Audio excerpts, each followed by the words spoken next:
Hey everybody, this is Eric Bahn, the founder of BeatTheGMAT.com, and I'm here today with another part of our Exit Interview series.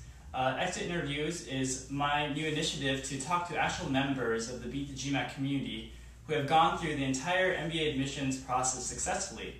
Today we're joined by Jennifer Hu. Jen is actually one of my old friends, and she's also an active community member. She actually recently submitted a new debriefing on her strategies for improving her quant score from a 34 to a 48. It's called If an English Teacher Can Raise Her Quant Score 34 to 48, ellipses. So highly recommend that you check out her debriefing to see her strategies in dramatically improving her GMAT score there.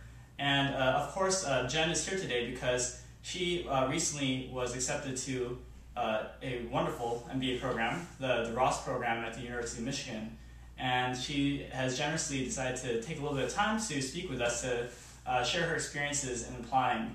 So Jen, thank you so much for coming down to the Beat The GMAT offices to speak with us.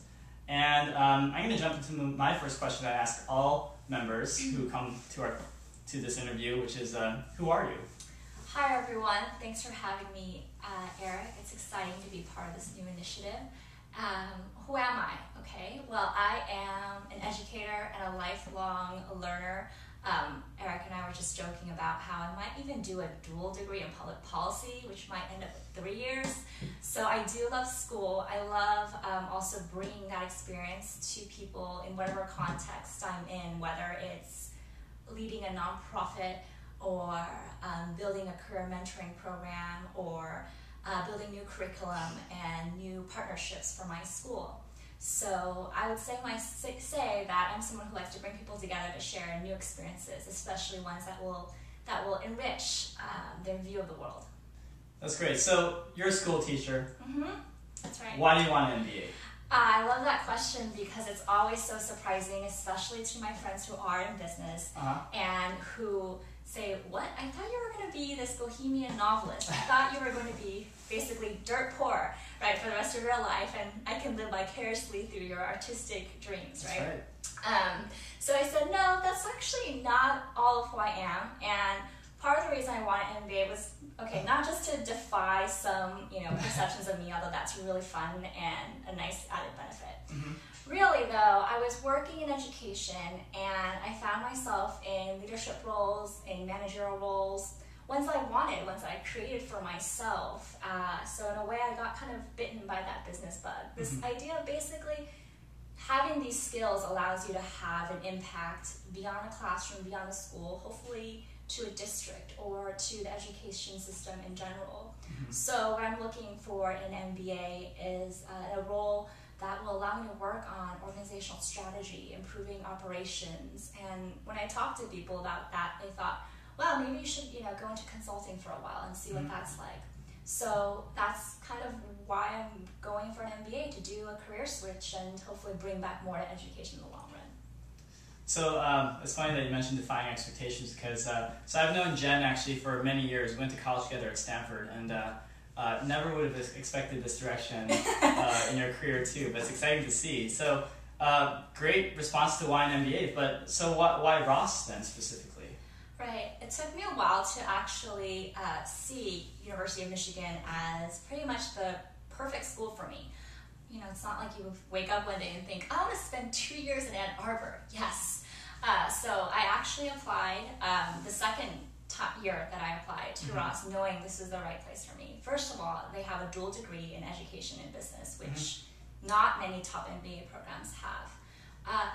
Beyond that, I really like just the business school's action-based learning that they focus on a lot in terms of what their strength is. Yeah. So you get to do a 7-week consulting project at the end of your first year, in anywhere from Rwanda to the Ann Arbor Public School District to your typical corporation, right? And that's just a perfect launching pad for me into consulting.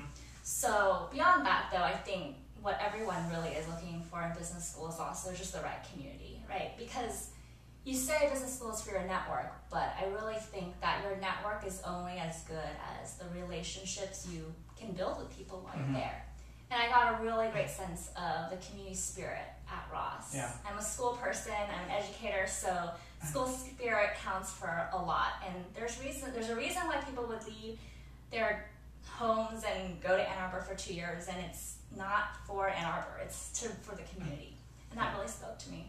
That's great. I mean, it's funny because I think my first impression when I heard about you're going to Michigan, which is my home state, by the way, I love Michigan, is it's interesting because you don't necessarily see that many people going from the western states like California or like the East Coast to the Midwest, but I think your insight about how great the community can be at a school like Ross is, I think, a very interesting reason to go to the Midwest from some of these poles, I guess, of the United States. And just to add on to that, one of my criteria was that the school had a strong alumni network out west. I eventually want to come back, actually, very immediately want to come back to the Bay Area. And there's actually a lot of Ross people in the area, especially considering they have a BBA program. So it's got a huge alumni network in the West. Very good point. So it seems like you cleared that in your research that even though it's in the Midwest, you wouldn't be isolated to the Midwest after business school. You have the networks.